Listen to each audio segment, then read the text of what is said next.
Hello, it's Nemesis Nick here. I'm a keen fan of the Eurovision Song Contest. It's time to talk Eurovision. The Icelandic national final for the Eurovision Song Contest 2025, Söngvakeppnin 2025 final, took place at RVK Studios in Reykjavik on Saturday evening, 22nd of February 2025. I watched Söngvakeppnin 2025 final live online from the United Kingdom on Saturday evening. 6 finalist songs took part. I watched all 6 preview videos once through in performance order on Saturday afternoon, so I already had some idea of the songs by the time Söngvakeppnin 2025 final began. Based on Saturday evening Söngvakeppnin performances alone, here are my points of view on the 6 songs. By the way, I can't speak Icelandic. I tried listening carefully to the names and artists that were the song titles and artists that were being announced during the show, but please excuse me if I mispronounce any Icelandic artist names or song titles. Song 1, August, Like You. The first song in the lineup, interestingly, August began singing the first verse seated in the audience, but part way through that verse, he got up and began walking towards the stage. He was on the stage before the first instance of the chorus. I thought his voice ought to have been stronger during the first verse, but he sang the instances of the chorus strongly enough. During the second instance of the chorus and the bridge, he walked around the audience, but returned to the stage before the final instance of the chorus. Dancers were present on the stage, though I question the benefit of them when part of the time the camera was focused on August away from the stage. Altogether, a run-of-the-mill pop song which was fine as an opener for Söngvakeppnin final, but in my opinion, this wouldn't have been competitive enough for Eurovision.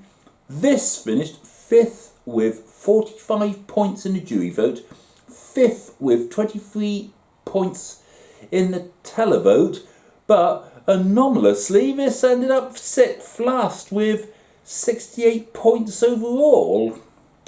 That's an example of that happens to be one song which placed 5th in both halves of voting, but ended up one place lower last overall. Song 2, Jarni Arason, Linger. A ballad, and all the better that it was sung in Icelandic. According to Eurovision World, the title Linger means a little longer. Jarni has a good voice and sang well on Saturday night. The chorus is quite memorable for a ballad, and the bridge was different from the other parts of the song. At the end, Jarni sang quite powerfully and held the last note. For Saturday evening's performance, Jarni held an old-style microphone from the 1940s or 50s. The pianist at the grand piano is a significant feature, though it's difficult to tell whether that was being played live or mimed. And the dry ice added to the atmosphere. Altogether a pleasant ballad, but I don't think it would have been competitive enough for Eurovision. This finished 6th last with 44 points in the jury vote, 4th with 39 points in the televote, and 4th with 83 points overall. It's worth pointing out that the combined total was a rather distant 4th place, less than half the combined score of the artist that won outright. Anyway, I'd have thought that this ballad would have done considerably better in the jury vote. I'd have thought this is the sort of thing that juries would have gone for. Song 3, Júlí og Dísa, Fire. Now for something livelier. The male singer started by singing while seated on a sofa. During the opening verse, there was a scene which resembled a spooky room. This appeared again at the end. The chorus is very catchy and powerful, albeit a bit repetitive. After all, it contains multiple instances of fire, fire. During the Söngvakeppnin performance, the chorus was accompanied by white light beams as well as coloured shapes on the background screen. Between the first and second instances of the chorus, there was a rap section in Icelandic performed by the female performer. By the way, the rest of the song was sung in English. I didn't like the rap section. In fact, I don't normally like rap generally, though no doubt plenty must enjoy this. All in all, the liveliest entry so far with a catchy chorus and a rap section which will not be to everyone's taste. This was the first entry in the lineup that I thought might have at least been in with a chance of qualifying to a final in Basel in May. Anyway, this finished second with 63 points in the jury vote, third with 74 points in the televote, and third with 137 points overall. Song 4, Vibe, Roar. This was the favourite to win on Saturday night. This was sung in Icelandic. It's great to hear a song sung in a country's native language, in this case Icelandic. The title means row, as in rowing a boat. This has a very lively chorus, a shade of blue with patterns featured on the background screen. There's a shade of blue with patterns on the background screen during each instance of a chorus. However, red appeared on the background screen during the verses. And there was one moment when there was an overhead view of buildings. During the instrumental break, the band members appeared behind what resembled a rowing boat, and some sea creatures appeared on the screen. Presumably those are created with augmented reality. For some reason, some members of the group mimicked puddle jumping at this point in the song as well. Near the end, there was a key change which is customary for Eurovision songs. Finally, the band member's name, Vibe, appeared on the background screen at the end of the performance. As we know, this won the jury vote, public vote, and overall. Song 5, Tinna Words, a country song sung in English. The chorus is very catchy and some of the lyrics appeared on the background screen during the first and second instances of the chorus. The bridge is also memorable. What looked like a page from a book was on the background screen during the bridge and the final instance of the chorus. Altogether another lively song, and Tinna has a good voice and sang well on Saturday night. I enjoyed this song on Saturday evening, but by the end of this performance I wondered if this would have been good enough for Eurovision. My impression at the time was that this may get to a final, but once there, this would be likely to end up on the right-hand side of the scoreboard. In the end, at Söngvakeppnin, this finished fourth with 53 points in the jury vote, sixth last with 22 points in the televote, and fifth with 75 points overall. Song 6, Steffi Yak, Set Me Free. The final song already, and it's a hard rock heavy metal song which was sung in English. That said, the first two lines of each verse were sung rather slowly and softly for this style of song. A drum kit was present on stage, and this could be heard at the start and throughout. An electric guitar could also be heard during the instrumental break. The key feature of this performance was the climbing frame, which with 4 band members behind it. Having seen the lyrics, that was to resemble a bird, cat trapped in a cage, trying to escape. But analysing the English lyrics, this was a metaphor for something else. Obviously, flashing lights featured heavily in this performance, which was to be expected for a song of this style. Altogether, this was definitely the liveliest song in the lineup. Although not my cup of tea, I thought plenty of hard rock and heavy metal lovers in Iceland would have wanted to vote for this on Saturday night, which is why I saw this as a strong contender to win this national final. In the end, this finished third with 57 points in the jury vote, second with 85 points in the televote, and second with 142 points overall.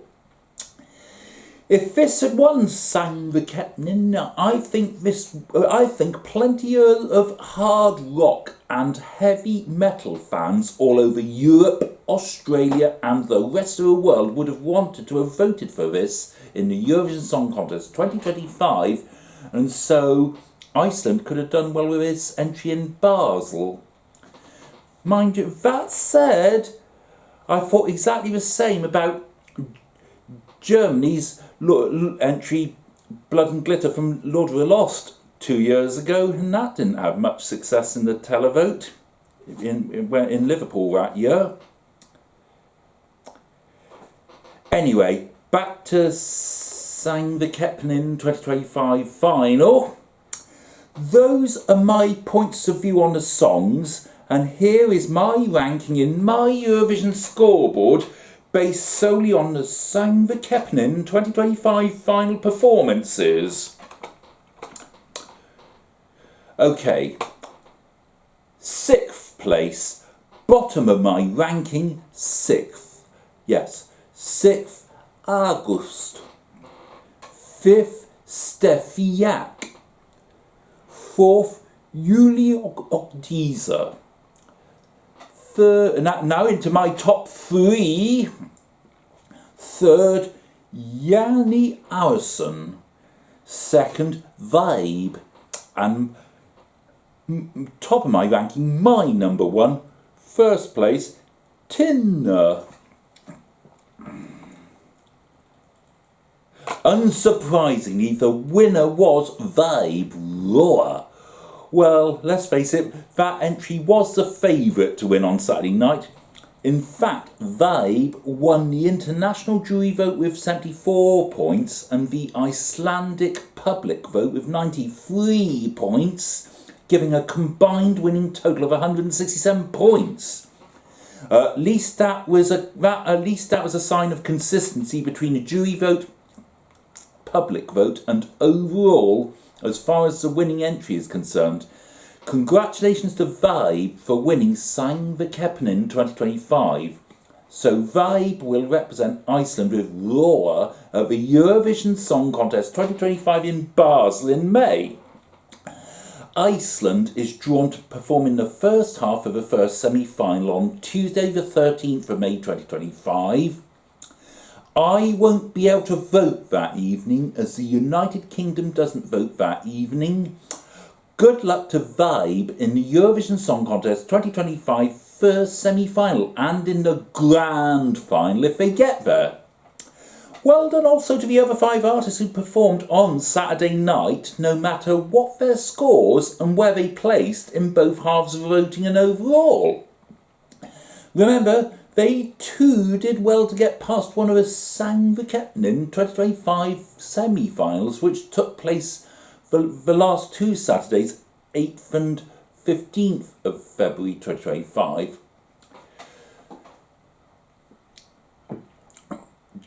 Do you agree or disagree with my points of view on the songs or my ranking?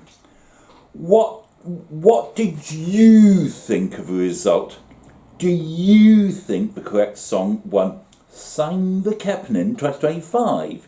Out of the 6 finalists, which song did you want to win and thus represent Iceland at the Eurovision Song Contest 2025? Alternatively, was there a song eliminated in one of the Söngvakeppnin 2025 semi-finals which you feel should have reached the final and won?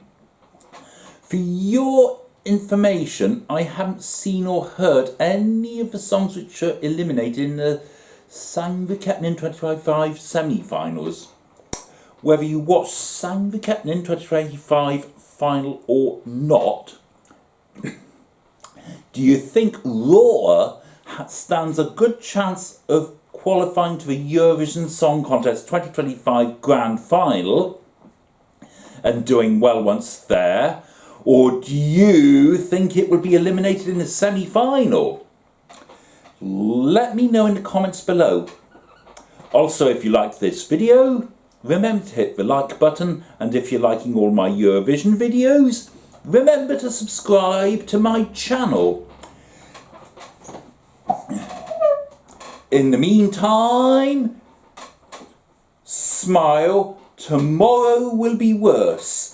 Goodbye, daboch, au revoir, auf Wiedersehen, adios, arrivederci, do widzenia, do poboczenia, bless.